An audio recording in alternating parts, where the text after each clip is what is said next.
up there and way over here. I see all of you. You see them? Oh, okay. Oh, yeah. Hey, okay. Haven't seen you.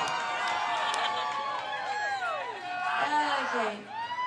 Well, in 1955, I've been recording a couple of years, doing country songs for Deco, and I've had a couple of country songs in the charts.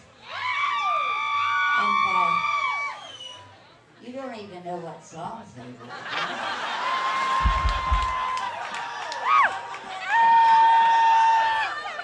But that's all right. That's an encouragement to an old lady. And so, they've been in the charts, and I graduated high school in '55. So by that time, I was ready to go on the road. And we found a booking agent, my dad and I. He was going to act as my manager and road manager and all. We found Bob Neal's name, called him. He was interested in booking me. He said, I think it'll be great because I'm booking a young man right now who is just on fire everywhere he goes. And he said we could really use a girl on the show.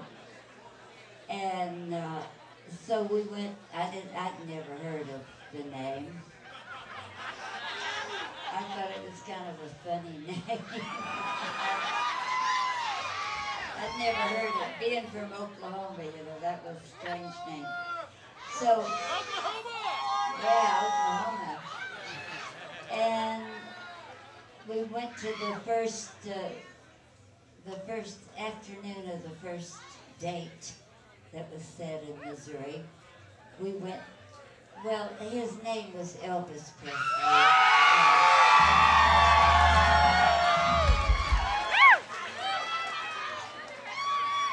And so we went to the radio station to invite people out, and I met Elvis.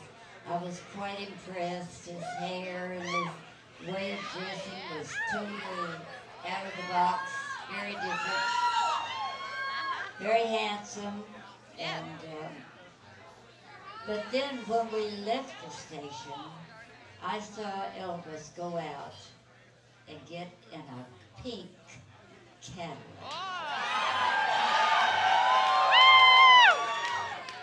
I mean, yeah, it was about like this. And now in 1955, there was very little color in anything. Kind of drab.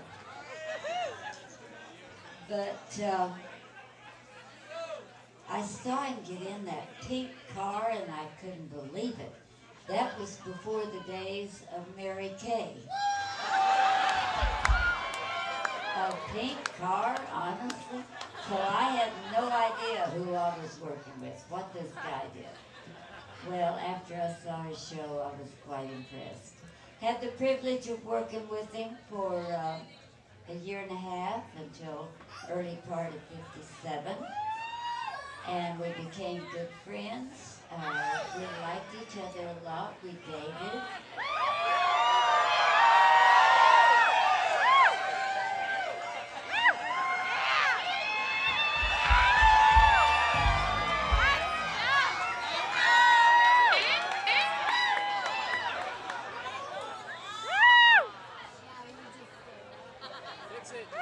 I forgot the button on my button.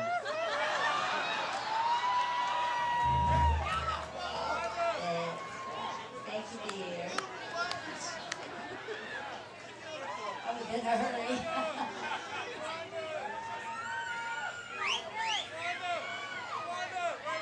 And, okay, I don't know where I was, but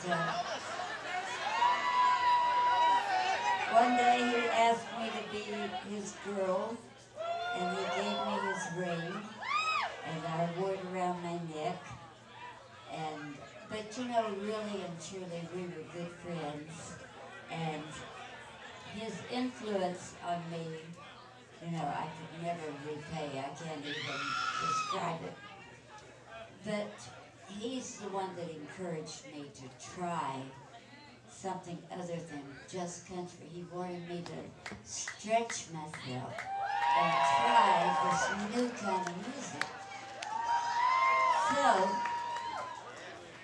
how lucky am I to have a teacher like Elvis. He took me to his home, we played records, he got a guitar, he showed me how you change a country song into his style, and it was wonderful.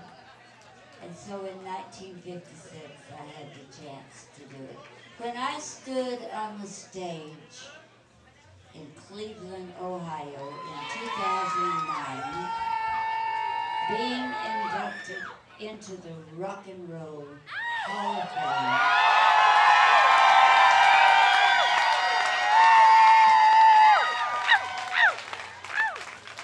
You can imagine where my thoughts were. I was thanking Elvis verbally, of course, but in my heart I was saying, thank you, Elvis, for giving me the shove that I needed. I found my home once I sang rock and roll.